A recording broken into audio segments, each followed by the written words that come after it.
Good morning, Bande Matram. Welcome all of you. The topic we are going to discuss right now is on madness in sadhana. Very interesting sadhana topic. Normally, people think we are mad. Whatever the steps we are taking, the road we are treading, the philosophy we are speaking of, the life we are leading seems to the common man as if this is our madness. Normally, they can't accept, they can't rever, they can't even respect this style of living. That is what the problem with us. Normally, they feel we are mads. We means followers of this integral path, followers of Mother and Sri Aurobindo, they seem something like they are mad because these people they are staying in the ordinary state of consciousness, roti kapda makan, growth, possession, enjoyment, like this. They want to do everything for their own, but you are deviating their normal way of thinking, way of living. Your consciousness is far, far, far higher than their consciousness, for which they really take it otherwise. They can't no, simply synchronize your process. So for that, actually, they don't get any word. For simply, they use something a word like mad. These people are mad, and of course, we are having some madness. Madness not for that our we are mad because of this disorder of our brain, but we are mad for Mother and Sri Aurobindo, his philosophy, that guidance, this spiritual life, this supramentalization, all these things. For that, actually, we are mad. Anyway, the topic we are going to discuss right now, madness in sadhana. Two words, madness in sadhana. When we talk of this sadhana really, two words are coming before us. One is sadhak and the second is sadhana. Sadhak who is doing the sadhana is known as sadhaka. So what is this sadhana? Sadhana, first we'll decide what is this sadhana and who is doing the sadhana is known as sadhaka. Union with the divine alone is the true central object of sadhana. What is sadhana? You are doing the sadhana, pursuing the path, treading the untrodden path, moving towards your goal.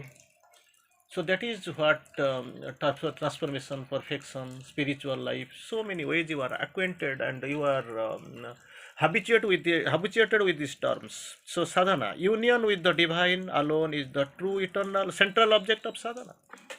True central object of sadhana is union with the divine. Union with the divine. That is what yoga. Then, but the thing is that you have to know who really the divine is. And with him, that union does not mean that we are going to touching the samadhi or touching the that God and this image, and we are coming and we think we are getting united. Not like this. So you must know who is the divine and how you want to get unified. Second, for those who wish to lead the spiritual life, not nothing spoken of the ordinary life. Sri in the course, those who wish to lead the spiritual life, the divine must always come first. The divine must always come first. Everything else must be secondary. The divine must always come first. Everything else must be secondary. Only the divine, that is the goal. The beginning is divine, the middle is divine, and the end point, that is also divine. For those who wish to lead the spiritual life, divine must always be the first. Everything comes secondary. Must be secondary. Does not need what is the real use of this thing. Everything must be secondary. Then next comes patience and firm resolution are necessary in every method of the sadhana. You are simply going for some time, one day process, one time you are going and you think everything is done. No. Patience. For this yoga, it needs infinity patience and firm resolution. I have to go. Whatever may come, I will never get derailed. I will never get deviated, rather. That resolution, firm resolution, are necessary in every method of this sadhana. That is what is requirement. So here only the divine firm resolution, infinity patience, spiritualization. So these things, divine, divine, divine. Then what is divine? The mother explains in a single sentence. The divine is what we adore in Sri Aurobindo. The divine is what we adore in Sri Aurobindo. That is what. In next step, after the sadhana, who does the performs the sadhana, who does the sadhana is known as sadhaka. What is the sadhaka then? In yoga also it is the divine who is the sadhaka and the sadhana, nothing else. Once again, the goal is aim is sadhana, divine. The goal is sadhaka, divine. In yoga also it is the divine who is the sadhaka and the sadhana. Both sadhaka and sadhana, it is only the divine. Divine, only through him, by him, in him, of him, everything only the divine. The sadhak comes here not because the divine has the need of him. गो भगवान मुझे चाहते मैं आ गया नहीं. The divine has the need of him, but because he has the need of the divine, interrelated. He has need of the divine, and the divine has also the need of him. In a golden chain, I have tagged you. Even if you want, you can't escape my net. In Sri Aurobindo Savitri, we have seen, once my heart chooses, mother says, once my heart chooses and chooses not again, the word I have spoken can never be erased. It is written in the record book of God. And one more message you have seen, he who chooses the infinity has been chosen by the infinity. So don't think that you have come simply or somebody called you have to come. Wherever the destiny is fixed, your feet follows. Nothing depends upon your yes or no. Nothing. So this is the mother course. Once my heart chooses and chooses not again. Once I have chosen, never for the second time it has need to choose. The word I have spoken can never be erased. You can't erase it with the eraser. It's not possible. It is written in the record book of God. There you can't go. You can't erase. Not possible. Nothing possible there. Mother course on this. Then we are after sadhaka and sadhana. We are coming to the madness in sadhana. Mother course initially. Then we will go for Sri Aurobindo to conclude in 2 lines. When people begin yoga out of ambition or vanity, they begin yoga. But purpose may be two purposes have been actually analyzed by mother. Ambition or vanity. Out of ambition or from vanity, the people begin yoga. So it is very frequent. It very frequently happens that they put themselves under the influence of certain hostile forces. That is what put themselves under under the influence of some hostile forces, certain hostile forces. That is where there is divinity, there is stupidity. So when you begin yoga, two things are there, out of whose pull you begin somebody begins the sadhana. That is number one, ambition, and number two, vanity. You start, no problem. You come in, you start, you begin your process of sadhana. That's very, very good.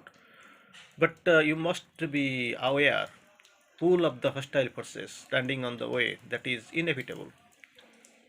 Put themselves under the influence of some hostile forces. It is from inside and outside, top and bottom, left and right. Round the clock you can find. You are surrounded by these hostile forces. Attack also is there. So knowing all these things, you must know, how far it goes. Most of the time I have seen, even I have spent a long time in Pondicherry, I have seen there. Here also, maybe for decades, we keep moving here and there. We have some experience. Even that is also very much prominent in ourselves also, in ourselves also. Frequently it is one seen. Thing is that sometimes we realize and sometimes we ignore. Those who fall into the insanity, fall into insanity, have lost a true touch, and get into the wrong contact. Very interesting. You must know, you must be able to know. Those who fall into insanity have lost the true touch. People who have fallen into the insanity have lost the true touch or get into the wrong contact. You must take care. You must be careful. It is due either for the impurity and unspiritual desire. Initially, we have seen from the mother out of ambition or vanity. Here, falling into insanity due to due to some paraphernalia, some problems like impurity or unsubstantial desire with which the seeker enters into the way. Impurity and unspiritual desire with which the seeker enters into the way, not very clear, or some insincerity, egoism, false attitude, those also possible. Mother quoted two things, ambition and pride, vanity. And Sri Aurobindo here explains it is due to impurity or unspiritual desire, or maybe the way of some the insincerity, egoism, and the false attitude, or or some weakness in the brain or the nervous system. That is also possible. Some weakness in the brain or nervous system which can't bear the power that he has called down into it. Some pressure they can't bear, they can sustain the pressure, that is what, they can bear the power which has been called down. For that, actually, due to the pressure, due to heaviness, the burden of this force, the power, naturally it is very difficult to sustain. And sometimes we have seen some disorder, mentally retarded, some mad, some crazy. Normally you can find because they have chosen the path, but they are not that much, prepared. Again, I will try to quote it. Wrong contact. She lost the true touch and come under the wrong contact. Why? What is the reason? Impurity or unspiritual desire with which they have the seeker entered into the way, or some insincerity, egoism, false attitude.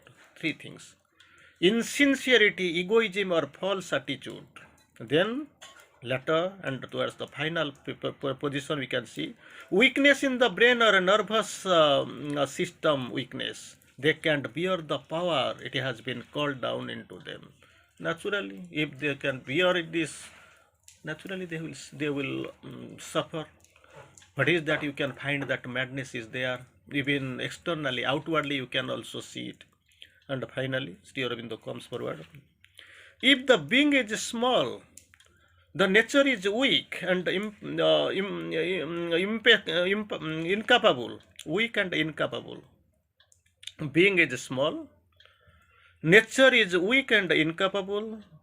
There is not large scale disaster, but loss of balance, mental unhinging, fall into unreason, vital unhinging, consequent mortal aberration, or deviation to some kind of morbid abnormality in the nature may be untoward consequence. You are calling, you are rushing, but you don't have the truth, ability, capacity to handle the pressure. You will face so many consequences, like untoward consequence towards the end you can find due to some mental lesions or so, due to some vital lesions also. So what are they? I will try to quote it again. Very interesting line. You must know what is the reason why people feel madness, something like disorder, something, so many ways. If the being is small, nature is weak and incapable, and not the large scale, or there is not this large scale disaster you can find, may not be large scale disaster, but something you can find, the loss of balance. Then mental unhinging, fall into unreason or vital unhinging, that is also possible. Consequent moral aberration, vital and mental. deviation into some kind of morbid abnormality, that is also possible in the of the nature, may be the untoward consequence. We are calling, you are coming, you have been called, chosen. Be conscious for the whole of the life. That is what the better suggestion for you. Thank you. Bande Matram.